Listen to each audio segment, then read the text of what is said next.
Police ने कुछ पैसे दिए हुए थे जी, उधार इन लोगों को, ये जो लोग पीट रहे हैं, 20,000 रुपए उनको दिए थे। और जब ये वापस अपने पैसे मांगने गई तो इस कदर उसकी पिटाई की गई। देखिए वो अगर पैसे मांगने गई थी और उनको नहीं भी लौटाने थे तो वो शांति से भी उनको समझा सकते थे कि अभी हमारे पास पैसे नहीं है, या कोई भी जो भी कारण रहा हो।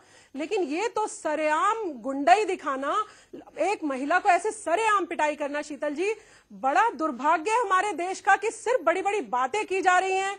देश का कानून तक बदल गया 16 दिसंबर के बाद, दामिनी गैंगरेप के बाद। आपने और हमने सबने, मीडिया का बड़ा अहम रोल रहा, समाज के लोग बाहर सड़कों पर उतर आए। लेकिन कहीं ना कहीं जो प्रशासनिक कार्रवाई होनी शुरू होनी चाहिए थी शीतल जी, जिसके लिए हम आवाज उठा रहे थे कि पुलिस को भी तो कम से कम आप इस जवाबदेही के लिए तैयार करिए कि अगर आप जनता की सुनवाई नहीं करेंगे और आप उस वर्दी का सम्मान नहीं रखेंगे तो आपसे ये छीन ली जाएगी।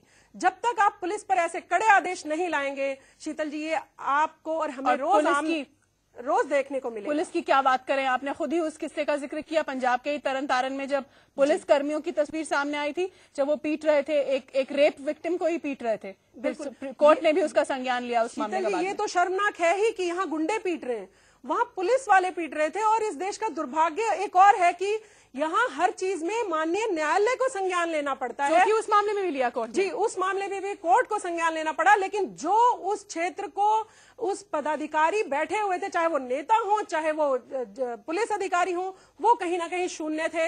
इन लोगों की जवाबदेही जब तक आप तैयार नहीं करेंगे तब तक कोई आपको न्याय मिलने की मुझे नहीं लगता कभी हम उम्मीद कर सकते। लेकिन इसमें गौरतलब बात यह भी है कि इस तरह की तस्वीरें और घटनाएं पंजाब में आए दिन सामने आ रही हैं। तरन तारन की घटना जिसमें पुलिस वाले रेप विक्टिम को ही पीट रहे थे, तस्वीर हम सब ने देखी, और ये घटना लुधियाना की। तो पंजाब में आखिर ऐसा क्या हो गया? एक फ्यूडल समाज है, सबको पता है कि वहां पे क्राइम ज्यादा होती है, महिलाओं के खिलाफ सदियों से हिंसा का ज्यादा वहां पर चलन है। लेकिन आज के वक्त में भी ये तस्वीर बदलती हुई दिखाई नहीं दे रही वहां पे। शीतल जी, अगर मैं इसके बारे में बात करना चाहूं तो आप देखिए, जो भी सरकार एक दो बार रह जाती है, कहीं ना कहीं उसके जो कार्यकर्ता हैं वो अपना प्रभाव ज्यादा अधिकारियों पर जमा लेते हैं। और इस तरीके के ये सब जो गुंडई आप देखती हैं, ये कहीं ना कहीं जो राजनीतिक शरण का मामला है, जो मैं हमेशा कहती हूँ, पुलिस अधिकारियों से तो अपनी राजनीतिक शरण हटाइए, उन्हें खुलकर काम करने दीजिए, तभी वो कुछ अपने पंख बाहर निकालकर काम कर पाएंगे।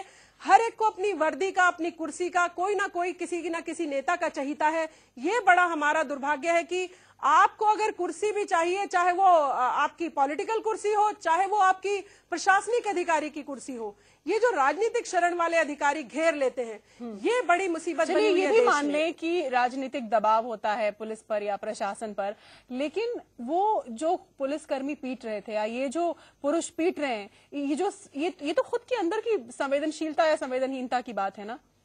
नहीं शीतल जी, देखिए, अगर उनके अंदर थोड़ी सी भी संवेदना किसी के लिए होती, थोड़े से भी वो संवेदनशील होते, तो एक महिला को इस तरीके से कोई इतनी बर्बरता से तो नहीं मार सकता। आप लोहे की रॉड से मार रहे हैं, आप डंडों से मार रहे हैं, आप चार हैं, वो अकेली महिला हैं, किसी बुजुर्ग ने आगे हाथ बढ़ाया, आप उसको भी मार रहे हैं।